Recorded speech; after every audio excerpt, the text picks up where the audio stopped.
नमस्कार, आप देख रहे हैं फाइनल कट। मैं हूं आपके साथ आशा। चलिए शुरुआत करते हैं जम्मू कश्मीर से जुड़े खबरों की। पहलगाम हमले के बाद सुरक्षा बलों को एक और बड़ी कामयाबी हाथ लग गई है।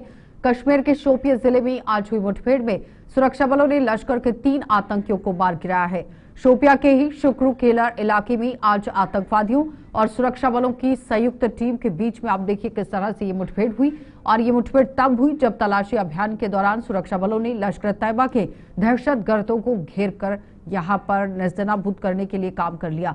सुरक्षा बलों ने पहले मुठभेड़ में एक आतंकी को ढेर कर दिया और इसके बाद कुछ समय बाद 2 और आतंकियों को भी मार गिराने में सफलता हासिल की। मुठभेड़ में मारे गए आतंकियों की पहचान शाहिद कुट्टे और अदनान शफी डार के रूप में की गई है। ये दोनों शोपियां के ही रहने वाले हैं। और साथ ही साथ बताते चलें कि आतंकवाद पर जो प्रहार किया गया है वो ताबड़तोड़ अभी भी जारी है। वहीं तीसरे आतंकी की पहचान अभी भी की जा रही है। हालांकि मुठभेड़ में मारे गए आतंकी पहलगाम में हमला करने वाले आतंकी नहीं थे।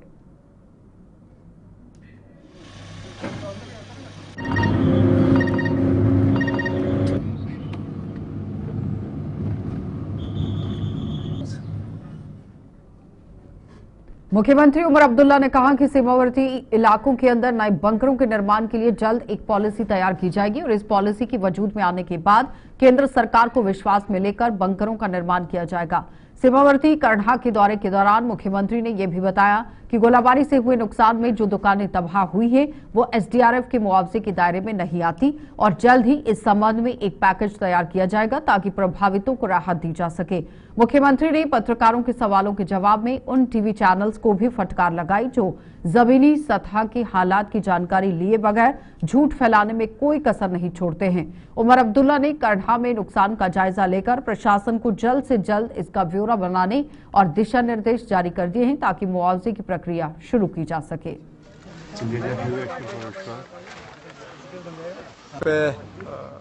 सबसे पहले तो अल्लाह का शुक्र है कि जानी नुकसान नहीं हुआ है। माली नुकसान जरूर हुआ है, मकानों में, दुकानों में, एक हमारे मदरसे में। अब डीसी साहिबा हमारे साथ हैं। डैमेज असेसमेंट जो है आज या कल में वो मुकम्मल कर लेंगे और उसके बाद जो भी हमें इनको मुआवजा देना होगा, कॉम्पनसेशन देना होगा, वो हम कर लेंगे। कम्युनिटी बंकर बने थे लेकिन बहुत अरसे से उनकी ज़रूरत नहीं पड़ी। नए बंकर काफ़ी सालों से बने नहीं हैं। यहाँ जहाँ मैं गया लोकल लोगों की तरफ से एक बात ज़रूर आई कि हमें इंडिविजुअल बंकर्स जो हैं वो बनाने चाहिए। इसके लिए गवर्नमेंट एक पॉलिसी इख्तियार करके जो भी हमें करना होगा इन इलाकों में, खासकर जो सरहद और एलओसी के करीब लोग रहते हैं उनके लिए बंकर्स वगैरह का, उसके लिए हम एक स्कीम कायम करके फिर मरकज़ी हुकूमत से भी बात करेंगे। हम सब चाहते हैं कि सीज़फायर बरकरार रहे। सिर्फ कुछ टीवी चैनलों के जो एंकर हैं जो यहाँ से बहुत दूर बैठते हैं, नोएडा, बम्बई में, उन्हीं लोगों को सीज़फायर पसंद नहीं है। सरहद के करीब जो लोग रहते हैं, एलओसी के करीब जो लोग रहते हैं, जम्मू और श्रीनगर में जिन लोगों ने इस बार हालात जो हैं देखे, वो तो चाहते ही हैं कि सीज़फायर हो। तो अच्छी बात है। अब ये सीज़फायर बरकरार रहना चाहिए। कराने के बाद वो हमें सबमिट हो जाएगा। उसके बाद हम इनको जो है मुआवजा पहुँचाएँगे। फ़िलहाल ये भी दुरुस्त है कि एसडीआरएफ के तहत दुकानों को मुआवजा नहीं मिलता। उसके लिए हमें खसूसी एक पैकेज तैयार करना होगा, वो हम तैयार करेंगे। ये सिर्फ करना की बात नहीं है, करना है। उड़ी है, रजौरी है, पुंछ है, बहुत से इलाके हैं जहाँ पे हमें लोगों को जो है मुआवजा पहुँचाना होगा, वो हम कर देंगे। तो पाकिस्तानी गोलाबारी में घायल हुए 8 लोग जम्मू के जीएमसी अस्पताल में भर्ती करवाए गए हैं, जिनमें से 2 को आईसीयू में रखा गया है।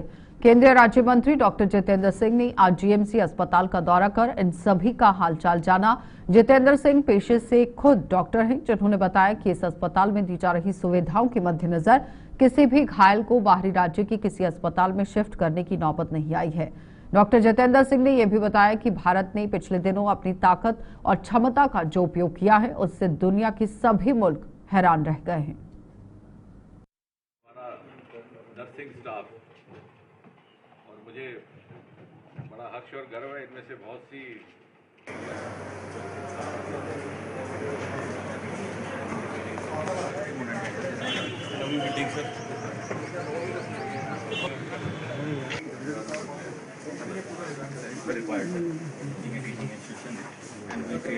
और इस वक्त भी हमारे यहाँ 2 इंटेंसिव केयर में हैं, जिनमें से एक थोड़ा सा नासाज है क्योंकि उसे फैट एम्बोलस हुआ है, इत्तेफाक से हो जाता है, फ्रैक्चर उसको नीचे था लोअर लिम्ब में, तो उसकी थोड़ी सी हालत नासाज है। उसके अतिरिक्त जो दूसरा मरीज़ है इंटेंसिव केयर यूनिट में, उसकी भी हालत दिन ब दिन सुधर रही है। और हमारे जो 6 बाकी के हैं उनमें से 2-3 युवा हैं, उनका इम्यूनिटी स्टेटस भी अच्छा रहता है। वक्त पर उनका हमारी सर्जिकल टीम ने भी इलाज किया है। जहाँ जहाँ ग्राफ्ट लगाने की आवश्यकता थी वो भी पूरी की गई है। ऑर्थोपेडिक असिस्टेंस भी टाइमली हुआ है। और चूँकि हर तरह का इक्विपमेंट व्यवस्था सुविधा यहाँ उपलब्ध है, कहीं बाहर शिफ्ट करने की आवश्यकता भी नहीं महसूस हुई। और जहाँ एक और ये 4-5 दिन कठिनाई और चुनौती के गुजरे हैं, वहीं साथ ही साथ मुझे लगता है, ये कहते हुए गर्व महसूस होता है कि गवर्नमेंट मेडिकल कॉलेज को अपनी फैसिलिटी की श्रेष्ठता का प्रदर्शन करने का भी एक अवसर रहा है। और मुझे व्यक्तिगत इसलिए भी ये सब देख करके आनंद का अनुभव होता है कि मैं स्वयं इस इंस्टीट्यूशन के साथ कई दशकों तक जुड़ा रहा। क्षमताएं, ये कैपेबिलिटीज़ गत 10 वर्षों में प्राप्त की गई। ये जो टेक्नोलॉजी ड्रिवन वॉरफेयर आपने देखा, उससे एक और तो दुनिया को भारत के बल प्रयोग की क्षमता का अंदाज़ा हुआ, और दूसरा ये जनता में एक अनोखा मनोबल का एहसास हो रहा है। अभी हम सीमावर्ती क्षेत्र पर भी रह करके आए हैं, जिस प्रकार से वो लोग आश्वस्त हैं, वो इसीलिए कि ये क्षमताएं पहली बार उनको देख। तो जम्मू कश्मीर के मुख्य सचिव अटल डुल्लू ने आज सीमावर्ती नौशहरा का दौरा कर वहां पर पाकिस्तानी गोलाबारी से हुए नुकसान का जायजा लिया। नौशहरा में हुए नुकसान की समीक्षा करने के बाद ये जीएमसी राजौरी पहुंचे, जहां पाकिस्तानी गोलाबारी में घायल हुए लोगों का इलाज किया जा रहा है। मुख्य सचिव ने बताया कि प्रशासन मुआवजे की प्रक्रिया को जल्द से जल्द पूरा करने की कोशिशों में है, ताकि गोलाबारी प्रभावितों को राहत मिल सके। मुख्य सचिव ने बताया कि गोलाबारी में घायल लोगों के स्वस्थ होने पर इन्हें इनके घरों तक पहुंचाने की पूरी व्यवस्था की जाएगी, लेकिन इससे पहले सेना की मदद से सीमावर्ती इलाकों की संपूर्ण जांच कर वहां पड़े हुए जिंदा शेल नाकारा बनाए जाएंगे।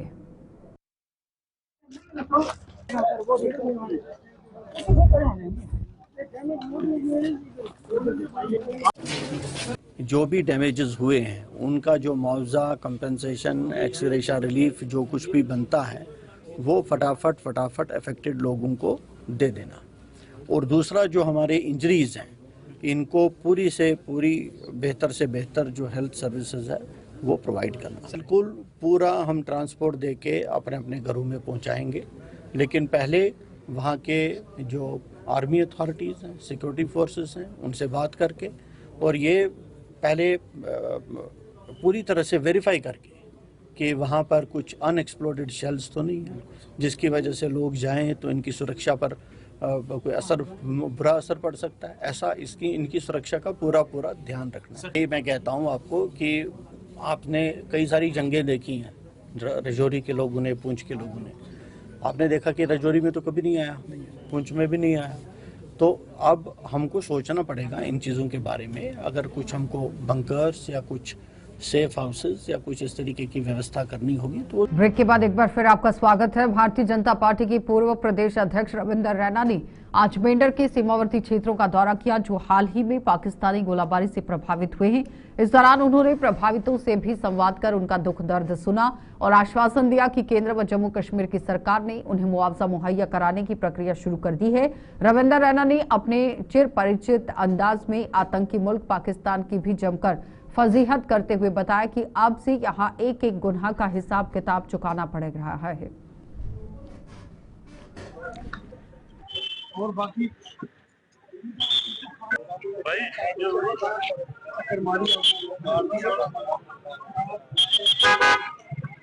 आम रिहायशी इलाकों को निशाना बनाया गया है, बेगुनाह लोगों को निशाना बनाया गया है। पाकिस्तान की बुज़दिल फौज ने पुंछ में तो मस्जिदों को निशाना बनाया है, मदरसों को, मंदिरों को, गुरुद्वारों को निशाना बनाया है। इस बुज़दिल पाकिस्तान की फौज ने, जो कि हिंदुस्तान की फौज से लड़ नहीं सकती, आम शहरियों को निशाना बनाया है। और इन्होंने जो जुल्म किया, इनकी बहुत सी सजा इनको मिली भी है और आगे भी मिलेगी। जो दहशतगर्दी पाकिस्तान ने फैलाई है, जो पहलगाम में हुआ, और उससे कई साल पहले यहाँ मेंढर, सुरनकोट, पुंछ, तबाहकुन मंजर हम लोगों ने अपनी आंखों से देखे हुए यहाँ के। और आज यहाँ अमन व अमान है, लेकिन फिर भी बॉर्डर पार से कोशिशें होती हैं कि दहशतगर्दों को भेज के यहाँ खून खराबा करने की। हिंदुस्तान के प्राइम मिनिस्टर साहब ने वाज़ेह कर दिया है कि कोई भी दहशतगर्दाना हमला हिंदुस्तान के अंदर, जम्मू कश्मीर के अंदर अगर होता है तो उसको कश्मीर घाटी के जिला अनंतनाग से संबंध रखने वाले युवा समाजसेवी इमरान अहमद शेख ने ऑपरेशन सिंदूर को अंजाम देने के लिए देश के प्रधानमंत्री नरेंद्र मोदी, गृह मंत्री अमित शाह का आभार जताया है। इमरान अहमद ने इस ऑपरेशन में आतंकी मुल्क पाकिस्तान को नाकू चने चबाने के लिए देश के सशस्त्र बलों की पीठ थपथपाते हुए उनकी हौसला अफजाई की। जम्मू में आज एक प्रेस कॉन्फ्रेंस के दौरान उन्होंने यहां ऑपरेशन सिंदूर की जमकर सराहना करते हुए उम्मीद जताई है कि आने वाले समय में भी पाकिस्तान को इसी तरह से मुंहतोड़ जवाब दिया जाएगा। ऑपरेशन सिंदूर के तहत जो आज चल रहा है, पहले मैं सेना के जवानों को तहे दिल से मुबारकबाद देना चाहता हूं और साथ साथ एयर डिफेंस को भी। हालांकि जो हमें उम्मीद नहीं थी, वो उम्मीद एयर डिफेंस और सेना ने दिखाई बहादुरी से। तो तीसरी बात, हमारे जो गृह मंत्री साहब है या home ministry PM Narendra Modi साहब, जिन्होंने ऑपरेशन सिंदूर के तहत पाकिस्तान के इलाके में बहुत सारे दहशतगर्दों के ठिकानों को तबाह कर दिया है। इसलिए मैं आज नरेंद्र मोदी से मुबारकबाद देना चाहता हूं और आगे भी इसी तरह ताबड़तोड़ मुंहतोड़ जवाब जो सेना हमारी तरफ उनको दे रही है। हमारी कोशिश यही रहेगी कि लगातार आतंकवादियों के खिलाफ ताबड़तोड़ जवाब देना चाहिए। तो जम्मू के नरबाल मंडी के भी व्यापारियों ने कहा कि भारत और पाकिस्तान के बीच में उपजे हालात का सब्जी और फ्रूट की सप्लाई पर कोई असर नहीं पड़ा है। अगर दोनों मुल्क में एक महीने भी ऐसे हालात बने रहते तो भी व्यापारी सब्जी और फ्रूट की सप्लाई में समक्ष थे, यानी कि सक्षम थे। और उन्होंने बताया कि फिलहाल इस मंडी के कारोबारियों को मंदी सहनी पड़ रही है, क्योंकि भारत पाक में उपजे तनाव के मद्देनजर कई लोग अपने अपने घरों को लौट चुके हैं।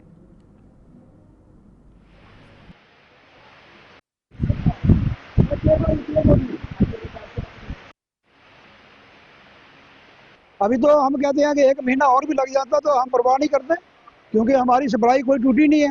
रात को यहाँ लोडिंग करते थे हम। बाजार का भाव जो है बिल्कुल रीजनेबल रखा, हमने लोगों की मदद की है। बाजार का भाव अमृतसर जलंधर देख लो, प्याज का भाव 20, 22, 23 रुपये है, लेकिन हमने यहाँ पर 15, 16, 17 से ऊपर बेचा ही नहीं। हमने व्यापारियों को बोला कि आप भी हमारी मदद करिए, हमने अपने लोगों की मदद करनी है। यहाँ से सप्लाई पूरी चलती रही, कोई भी किसी चीज़ की पैनिक नहीं बजी। हमारा बेरोज है, किराना है, पूरी रात को गाड़ियाँ लोड होती थी, लेकिन हमने कोई कमी यानी कि जंग का ध्यान नहीं देखा। हम लोगों खुद हम आड़तिया बैठे हुए थे, हमारे पट्टेदार यहाँ पर हमारा घर बार छोड़ के बैठे हुए थे। हमने पूरी सप्लाई लोगों को दी है, कोई भी किसी किस्म की पैनिक नहीं हुई है, कोई किस्म की ब्लैकेज नहीं हुई है। हमने हाल तक भद्रवाह, किश्तवाड़, पुंछ, रजौरी, मेंढर जो चीज मांगता रहा हमने देते रहे, कोई पैसा भी नहीं मांगा उनसे लोगों से। हमने कहा परवाह मत करो, आप जंग लगी है, मोदी जी ने जंग लगा दी है, महीना भी रहती, 2 महीना भी रहती तो परवाह नहीं होती हमको। जो गांव के लोग आगे पीछे के, जैसे राजौरी, पुंछ के, वो यहाँ काम करते थे, वो लोग घर में चले गए, क्योंकि घर वालों को फिक्र होता है ना कि हमारे बच्चे बाहर गए हुए हैं, काम कर रहे हैं। तो थोड़ा सा डर के कारण, जैसे पाकिस्तान नाजायज फायरिंग कर रहा था, तो क्या फेंकते हैं, तो वो तो हमारी हिंदुस्तान की फौज ने सारे नष्ट कर दिए हैं। वो तो उनको कामयाबी कोई नहीं मिली, लेकिन फिर भी कुछ नुकसान तो होता ही है। तो उस कारण थोड़ा सा फर्क पड़ा, लेकिन हमारी सप्लाई में कोई बाधा नहीं आई, हमारा माल बिकता रहा। हम भी आज भी मंडी में बैठे हैं, काम कर रहे हैं, माल बिक रहा है। लेकिन ये चीज़ हम मोदी जी को थोड़ा सा हाथ जोड़ के बोलते हैं कि ऐसे गंदे देश को बख्शना नहीं चाहिए, ना ही मतलब उनके साथ कोई दोस्ती यारी का रखना है। और जितने मिलिटेंट हैं वो हमें दे वापिस, और जो पानी का बहाव है वो भी रोकें, तो सिंधु नदी तो उसको भी रोकें। तो बाकी जो हमारे अपने फौजी भाई हैं उनका भी मतलब पूरा।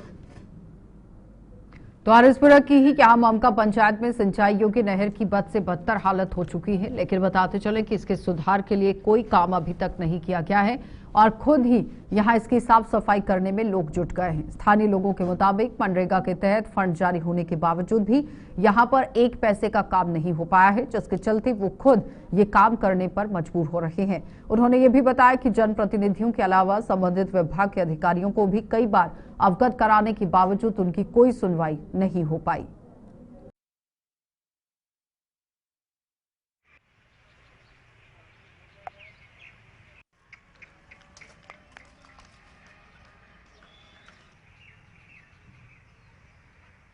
देखो जी, सब तो पहले इन्होंने साड़ी झाल तोड़ छड़ी है। दूसरा साड़ियाँ नाले दूले जोड़े ना अज तक नरेगा का पैसा किसी सरपंच ने किसी ने नहीं अज तक दसिया कि सानू किते नहीं लगाया अज तक। असी साड़ी एक रिक्वेस्ट है कि गौरमेंट की सानू कोई सहायता नहीं। पुलियां साड़ियाँ टुटियां पईयां ने। साल पहले मैं रिक्वेस्ट खुद की एप्लीकेशन लगी हुई है नहर डिपार्टमेंट दे विच। मेरा नाम जनकार सिंह है, मैं खुद दे के आया, गारू राम साहब नूं भी मिल के आया कि साड़ी झाल बनाई जाए। सानू लारा ला लेंदे ने, कोई काम नहीं हुंदा साडा। खाल दे बारे या खाल असी जदों भी कटदे हैं खुद कटदे हैं। नरेगा का पैसा असीं सुनने आंदा है, सब कुछ है, लेकिन अज तक 1 रुपया भी साडे खालियां दे इस्तेमाल नहीं हुंदा। ये पुछया जाए डिपार्टमेंट नूं भी क्यों वो पैसा कित्थे जांदा है, कित्थे लाण दिओ तुसीं। पिंड दे विच कम से कम 4 बंदे इकट्ठे करके उन्हां नूं पुछया जाए कि ये पैसा क्यों नहीं खर्च किया जाता और खाले क्यों नहीं कढ़ाए जाते। देखो बजुर्ग आदमी ने सारे लगे हुए, नई जनरेशन तो अजकल इसे काम करती नहीं, लेकिन असी बजुर्ग बंदे आ सारे ही जो कि नाला कढ़न आए हैं। और मेहरबानी करके गौरमेंट तक साड़ी बात पहुँचाई जाए ताकि साडा जो है मसला हल हो सके, साड़ी ये पुली बदली बन सके और दूसरा साडा यह झाल बन जाए ताकि सानू पानी मिले। अज असी पनीरियां बीजने आ, डंगरां दे पट्ठे बीजने न, साडे कोल पानी की एक बूंद नहीं है। महकमे नूं आके देखना चाहिए और ਜਿਹੜੇ ਵੀ ਸਾਡੇ ਇੱਧਰ ਦਾ ਮਿਨਿਸਟਰ ਹੈ ਉਹਨੂੰ ਵੀ ਆ ਕੇ ਦੇਖਣਾ ਚਾਹੀਦਾ ਕਿ ਕੀ ਹਾਲਾਤ ਹੈ ਸਾਡੀ। ਖਾਲ ਕੀ ਅਸੀਂ ਕੱਢਣਾ ਜੀ, ਇੱਥੇ ਅੱਗੇ ਤੇ ਝਰਾਲ ਬਣੀ ਨਹੀਂ ਬਿਲਕੁਲ ਹੀ। ਝਰਾਲ ਬਣੇ ਪਾਣੀ ਚੜੇ ਤੇ ਫੇਰ ਮੋਗੇ ਤੇ ਪਾਣੀ ਚੜਦਾ, ਐਉਂ ਚੜਦਾ ਹੀ ਨਹੀਂ ਪਾਣੀ। ਸਾਨੂੰ ਸਾਰਾ ਹੀ ਆਪੀ ਕੰਮ ਕਰਨਾ ਪੈਂਦਾ। ਪਿਛਲੇ ਸਾਲ ਵੀ ਆਪੀ ਕੱਢਿਆ ਸੀ, ਹੁਣ ਵੀ ਅਸੀਂ ਆਪੀ ਲੱਗੇ ਆ, ਸਾਰੇ ਜਣੇ ਆਪੀ ਲੱਗੇ ਆ। ਅੱਗੇ ਜਿਹੜੀ ਪੁਲੀ ਆ ਬਲਾਕ ਹੋਣ ਡਈ ਹੈ, ਨਾ ਕੋਈ ਪੁਲੀ ਦਾ ਕੋਈ ਸਾਧਨ ਹੈ, ਕੋਈ ਇਹੋ ਜਿਹੀ ਗੱਲਬਾਤ ਨਹੀਂ ਹੈ। ਪੈਸਾ ਜਿਹੜਾ ਵੀ ਆਂਦਾ ਉਹ ਪੈਸੇ ਦਾ ਕੋਈ ਸਮਝ ਨਹੀਂ ਲੱਗਦੀ ਕਿ ਬੈਂਕ ਜਿਹੜਾ ਆਂਦਾ ਕਿੱਥੇ ਲਾਉਂਦੇ ਕਿੱਥੇ ਨਹੀਂ। ਇਹਨੂੰ ਅਸੀਂ ਸਦਾ ਹੀ ਇਹੋ ਹੀ ਪਿੱਟ ਸਿਆਪਾ ਹੀ ਰਹਿੰਦਾ ਸਾਡਾ ਤੇ ਕੰਮ ਤੇ ਹੁਣ ਹੋਣਾ ਚਾਹੀਦਾ ਜੇ ਹੁਣ ਸੁੱਕੀਆਂ ਪੈਲੀਆਂ ਨੇ, ਹੁਣ ਤੇ ਕੰਮ ਹੋਣਾ ਚਾਹੀਦਾ, ਝਰਾਲ ਵੀ ਬਣਨੀ ਚਾਹੀਦੀ। तो डोडा में ट्रैफिक पुलिस ने आज क्षमता से ज्यादा सवारियां बिठाने के आरोप में मिनी बस के चालक के खिलाफ एफआईआर दर्ज करा ली और इस मिनी बस में क्षमता से ज्यादा 15 सवारियां बिठाई गई थी और स्टूडेंट्स को भी इसमें ठूस कर भरा गया था। आपको बताते चले कि डोडा में इससे पहले भी ट्रैफिक पुलिस कई गाड़ियों के चालकों के खिलाफ इस तरह से कार्रवाई कर चुकी है, लेकिन आप देखिए चालक जो है वो क्षमता से ज्यादा यहां सवारियां बिठाने के आरोप में एफआईआर दर्ज इन पर हो चुकी है, लेकिन तब भी बाज नहीं आ रही है। यानी कि क्षमता से ज्यादा जो सवारियां लोग बिठा रहे हैं उन पर सख्त कार्रवाई करने के निर्देश पहले से दिए गए हैं, जिस पर ट्रैफिक पुलिस ने आज कार्रवाई की।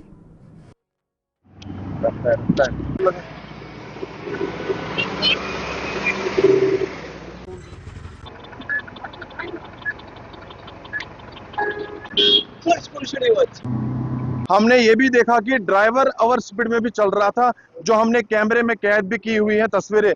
इस गाड़ी, ना ही इस ड्राइवर को मैं जानता हूं, ना ही मैं उस शख्स को जानता हूं जिसकी ये गाड़ी है। तस्वीर दिखाने का मकसद ये है कि जहां पे लगातार सड़क हादसे चिनाब वैली के अंदर हो रहे हैं, चाहे किश्तवाड़ को लेके बात करें, जिला डोडा को लेके बात करें, भदरवा को लेके बात करें, लगातार सड़क हादसे हो रहे हैं। उसके बावजूद भी आप देख लीजिए एडमिनिस्ट्रेशन अवेयरनेस कैंप्स लगा रही है, लोगों को अवेयर कर रही है, मगर अब ड्राइवर ये कह रहा है कि इस इलाके के अंदर बहुत कम गाड़ियां चल रही हैं। यह गाड़ी का नंबर देख लीजिए, JK065073। ट्रैफिक पुलिस जरूर स्पॉट पे पहुंची है, मैं उनसे भी बातचीत करना चाहूंगा जो ट्रैफिक महकमे के लोग हैं और इनसे भी जानना जरूरी है। थोड़ा सा आप बताएं, आप स्पॉट पे इस वक्त मौजूद हैं, कैबिन को जो देख रहा है, हम देख रहे हैं कि ये शख्स कह रहा है कि कैबिन मुझे एलो है और बहुत सारी बातें ऑफ कैमरा कोई इसलिए लोड नहीं है। कैमरा कैबिन जो होता है वो अलोड नहीं होता है, वो सीटों के अलावा होता है, वो खाली ड्राइवर के लिए रात को सोने के लिए बेशक वो लगाए, मगर उसमें सवारी नहीं बिठा सकता है। थोड़ा देखा आपने ओवरलोड है इस गाड़ी में? हाँ देखो, ओवरलोड तो काफी हम FIR दे रहे हैं इसके खिलाफ। ये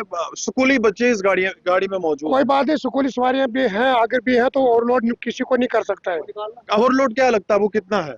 ओवरलोड अभी हम कोशिश करेंगे कि देखेंगे, गिनती करेंगे, जितनी होगी तो हम उसमें FIR में। भारतीय जनता पार्टी के राष्ट्रीय महासचिव तरुण चुग ने सोमवार को प्रधानमंत्री नरेंद्र मोदी की राष्ट्र के नाम संबोधन को जमकर आप देखिए किस तरह से सामने रखा, उसकी सराहना की। तरुण चुग ने कहा कि प्रधानमंत्री ने पाकिस्तान को साफ तौर पर चेता दिया है कि अब सिर्फ और सिर्फ POJ और आतंकवाद पर ही बात होगी। आतंकवाद पर भी अब आप देखिए प्रधानमंत्री ने किस तरह से यहां पर चेतावनी दे दी, और प्रधानमंत्री ने जब चेतावनी दी तो चेतावनी के तौर पर किस तरह से इस बात को लेना चाहिए। उन्होंने कहा कि पाकिस्तान को भारत से पड़ी हुई मार भारत के सशस्त्र बलों और देश की ताकत की विजय है। प्रधानमंत्री नरेंद्र मोदी जी का संबोधन भारत के 140 करोड़ भारतीयों की सिंह गर्जना है। ये नया भारत है, शांति चाहता है पर आतंक के विनाश के लिए किसी भी सीमा तक जाएगा। मोदी जी ने विश्व को स्पष्ट संदेश दिया है कि अब परमाणु ब्लैकमेल नहीं सहेंगे, ना टेरर के साथ टॉक होगी, ना ट्रेड होगा। खून और पानी एक साथ नहीं बहेंगे। बात होगी तो केवल व केवल आतंकवाद के पूर्ण नाश और POJ के पर बात होगी। ऑपरेशन संदूर कोई मिशन नहीं, न्याय की अखंड प्रतिज्ञा है जिसे दुनिया ने धरातल पर साकार होते देखा है। जब पाकिस्तान सीमा पर खड़ा था तब भारत ने नरेंद्र मोदी जी के नेतृत्व में सैकड़ों किलोमीटर भीतर घुसकर जैशे, लश्कर और हिजबुल के ग्लोबल टेरर यूनिवर्सिटी को ध्वस्त कर दिया। ये भारत की वीर सेना की विजय है, ये भारत की ताकत की विजय है।